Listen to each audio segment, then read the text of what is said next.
Bom, pessoal, estamos quase aqui terminando, né? Agora vamos para a última etapa da aula sobre os circuitos RC, tá? O circuito RC é um circuito composto de capacitor e resistor, por isso esse nome de RC, tá? Esse tipo de circuito, né? Ele pode ser acoplado com fonte e sem fonte, tá? Geralmente a gente considera, né, o circuito RC sem bateria quando a gente precisa trabalhar com alguma coisa mais ideal, né? A gente não vai aplicar isso na prática, tá? E qual que é o objetivo, né, do circuito RC? Qual que é a finalidade dele? Tá? Lá atrás nós falamos ali sobre as correntes contínuas e alternadas, né? E eu tinha falado para vocês que a gente precisa de diodos e capacitores para tentar deixar a corrente contínua, porque a gente vai montar o que a gente chama de circuito retificador, tá?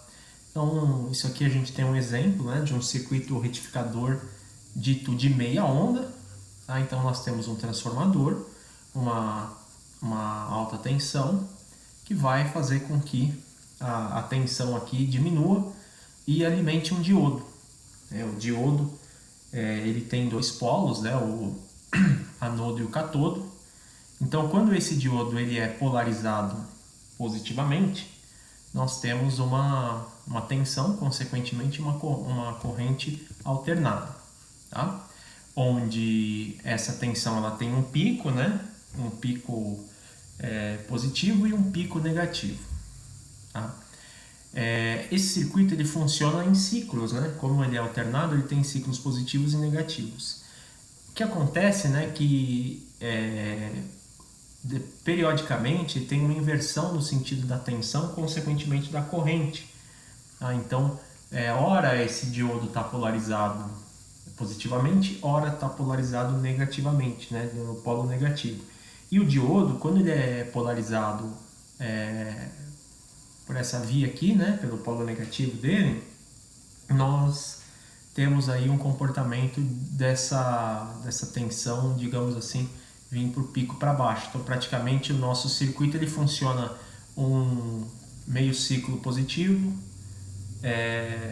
e meio ciclo negativo, impactando aí diretamente no funcionamento do circuito. Se fosse uma lâmpada, ora ela ia ficar com um brilho mais forte, ora ia desligar e assim por diante, tá? Quando a gente coloca o capacitor, tá, nós temos um retificador de meia onda com um filtro. Porque a finalidade do capacitor, como o Wilton nos mostrou a semana passada, é de reter a carga, tá? Então, quando esse circuito está alimentado positivamente, o capacitor está sendo carregado, tá? O capacitor ele atinge lá a quantidade de capacitância máxima dele. No ciclo negativo, o que acontece? O capacitor ele começa a descarregar, só que ele não descarrega todo de uma vez. Ele vai naturalmente descarregar por algum tempo, insuficiente para acontecer esse pico aqui, né, essa queda total. Então nós temos uma tensão de pico, né, que a gente chama de VP, e uma tensão mínima, que é referente à descarga do capacitor. Essa diferença entre as tensões, né, é chamada de tensão de Ripple, ou tensão de ondulação, que mostra quanto o meu circuito está oscilando. Então, quando a gente liga um osciloscópio aqui nesse circuito, a gente conseguiria observar essa onda tendo um comportamento parcialmente contínuo. Como é que eu posso resolver esse problema? Como é que eu posso deixar esse circuito otimizado? Nós podemos colocar um outro diodo, tá? Esse outro diodo ele vai compensar a parte negativa do circuito. Então, enquanto um diodo está sendo polarizado positivamente, o outro está negativo. A hora que ele inverte, né, o de cima fica positivo, fica negativo, o de baixo ficaria positivo. Então a gente teria um ciclo completo com a tensão aqui em cima. Mas ainda assim nós teríamos essa oscilação, ela vai para zero, vai para o máximo, vai para zero, vai para máximo. Só que se a gente ligar, né, o segundo diodo juntamente com o filtro, nós vamos observar que esse ripple aqui, né, essa tensão de ripple, tensão de ondulação, ela se torna menor. Então a gente consegue ter uma tensão, consequentemente uma corrente, mais próximo do contínuo. Tá? E de maneira ideal a gente faz o que chamamos de ponte retificadora. Então eu coloco 2 pares de diodo, tá? Então eu vou ter 4 diodos montados como se fosse uma ponte de Wheatstone. E aí naquela configuração a gente tem o mais próximo de uma tensão contínua que é possível. Tá? Então isso daqui, gente, é usado em fontes, né? Qualquer fonte que a gente usa para carregar nosso celular, o nosso computador, tudo isso dentro tem um circuito como esse. Tá? Então é por isso que a gente consegue usar os nossos aparelhos. Tá? Então isso é uma aplicação prática do circuito RC. Agora, né, vamos supor o circuito RC com bateria, certo? Então vejam, eu tenho uma fonte, né? Aqui é a minha força eletromotriz, tem um capacitor e uma resistência. Tá? A gente vai supor que esse capacitor está descarregado, tá? Por um instante de tempo t igual a zero. Então se eu definir uma função Q de t, né? Como a carga depende do tempo, eu estou supondo que no instante zero o capacitor, a função do capacitor é zero. Ok? Então, pessoal, a gente pode escrever a força eletromotriz, né, em função tanto da resistência quanto do capacitor. É só a gente lembrar que no cálculo de tensão, a nossa equação é a lei de Ohm, R vezes I. E a tensão em função do capacitor, como bem exemplificou Luiz Mariano em sua aula, é Q sobre C. Tá? De forma que a soma desses dois me dá a tensão na fonte. Ok? Só que a gente tem que lembrar que a corrente, né, ela é uma função do tempo, né? Então ela é a variação da carga sobre o tempo. De maneira infinitesimal, nós temos dq sobre dt. Então a gente pode substituir aqui nessa fórmula, né? Eu vou substituir o I por dq dt, obtendo isso daqui, né? A força eletromotriz é igual a resistência vezes dq dt mais a carga sobre a capacitância. Ok, o que a gente vai fazer? Eu vou isolar aqui o dq, quero escrever uma função de dq, então eu deixo ele desse lado, passo o q sobre c para o outro lado, fico com e menos qc. Então eu preciso isolar o R, então o R vai dividir por todo mundo, obtendo aqui Q sobre RC menos epsilon sobre R. Para facilitar um pouco nossa resolução, a gente vai definir duas variáveis. Tá? A gente vai definir uma variável tal C, tá? Que eu vou falar que ela é igual ao produto da resistência vezes o capacitor, tá? E a gente vai definir que a função Qzão de t, tá, é a função Qzinho de t menos epsilon c. Tá? Para que a gente vai fazer isso daqui? Para simplesmente simplificar algumas etapas do nosso cálculo. Ok? Então agora, pessoal, eu vou... isso aqui eu dei uma ajeitada, né? Tirei o mínimo, multipliquei em cima e embaixo e obtive essa equação aqui mais simplificada. Portanto, agora eu vou fazer o que? Eu vou substituir RC pela função tal C, e onde tem Qzinho, né, eu posso isolar. O que é o Qzinho? Qzão de t mais o epsilon c. Por quê? Se aqui tem um menos, a hora que eu passar para o outro lado ele vira mais, cancela com esse outro cara aqui. Então vocês já estão vendo a ideia, né, que a gente vai fazer aqui. Por quê? Eu vou ficar em cima, né, com Qzão de t sobre tal c, e do outro lado tenho dq dt. Tá?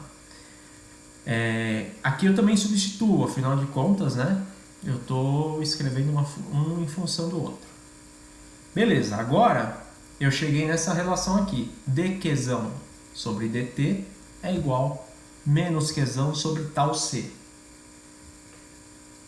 Dessa forma, o que a gente pode fazer aqui? Eu posso isolar, né, dessa maneira, dqzão sobre qdt é igual a menos 1 sobre tal c, e isso aqui tem o formato do que, né?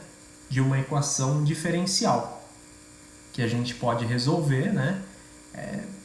Indiretamente a gente resolve essa equação de cabeça, né? Se a gente tiver um pouco treinado no cálculo, né? Eu vou ter que integrar dos dois lados, tá? De um lado, dq sobre q, eu tenho uma função de ln de q, né? Vamos fazer essa etapa aqui. Então, deixa eu pegar essa equação. Vamos limpar isso aqui de novo. Tá. Então eu tenho aqui, ó. Acho que ele não faz, né? Vamos tentar tirar um print disso daqui e jogar ali.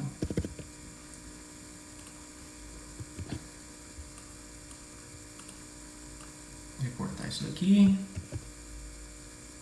Aí a gente limpa. Tá? Então vamos olhar especificamente para essa etapa aqui. O que eu preciso fazer aqui? Eu preciso integrar dos dois lados, né?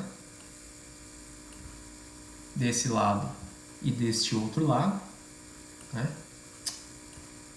Para a gente conseguir resolver essa integral. Então, pessoal, eu vou integrar, na realidade, de zero.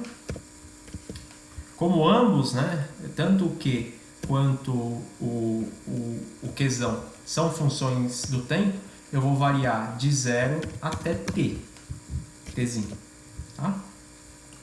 Então aqui deixa eu fazer em branco, só para a gente compreender. Eu vou integrar isso daqui e vou integrar isso daqui de 0 até t, tá? Isso aqui também de 0 até t, ok?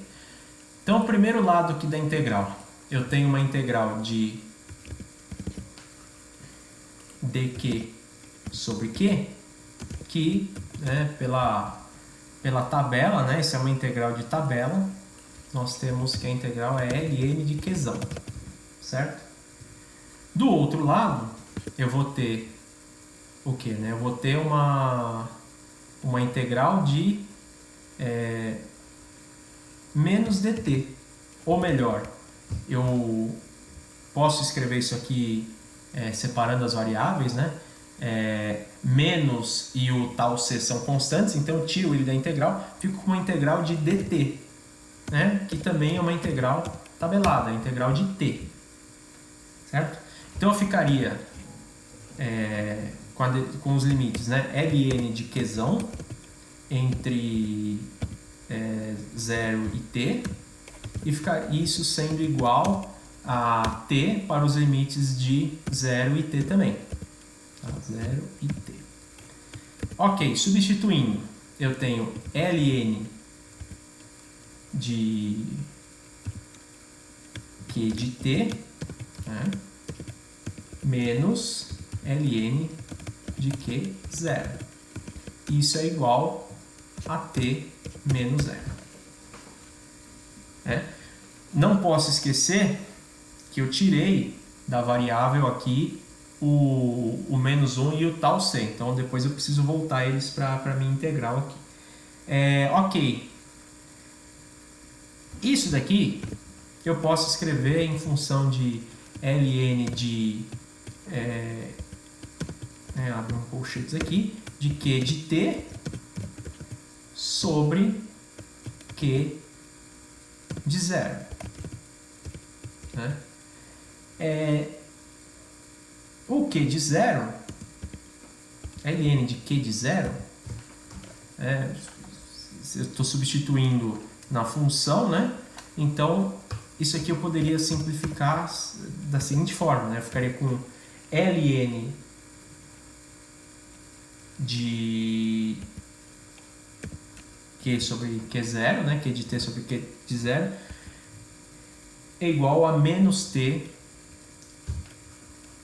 deixa eu arrumar aqui, menos T sobre tal C. Eu vou pôr um T maiúsculo, TC.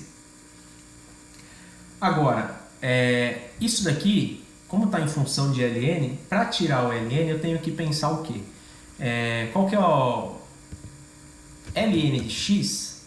É a mesma coisa que e elevado a x, certo?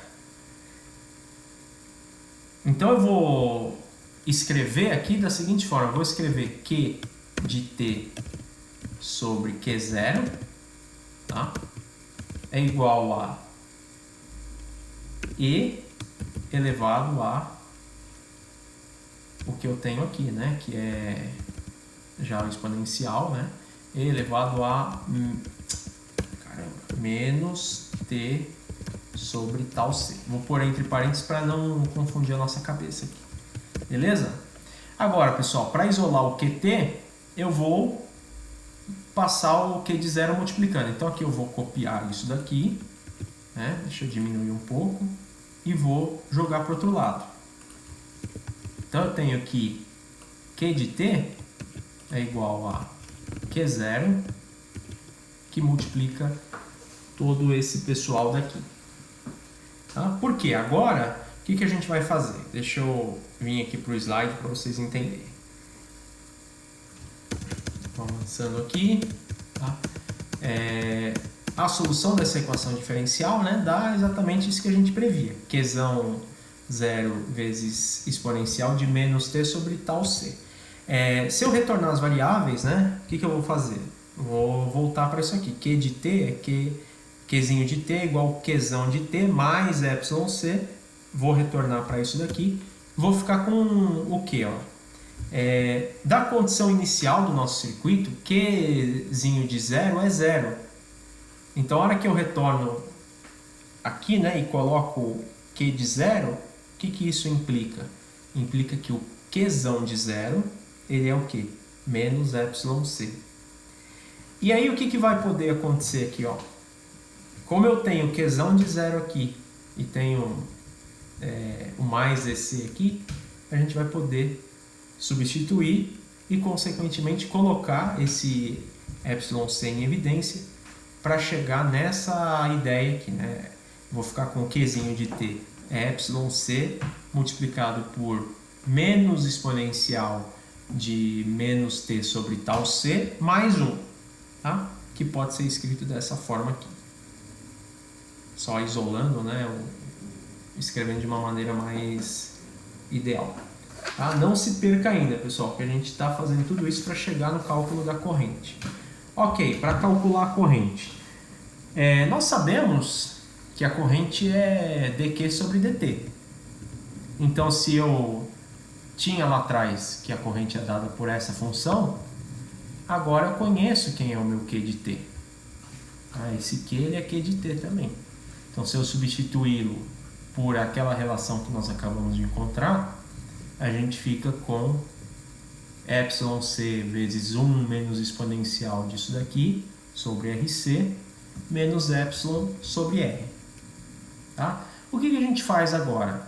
Nós precisaríamos aí tirar um mínimo, né? Um MMC, de forma que a gente consegue simplificar o valor da capacitância. Tá?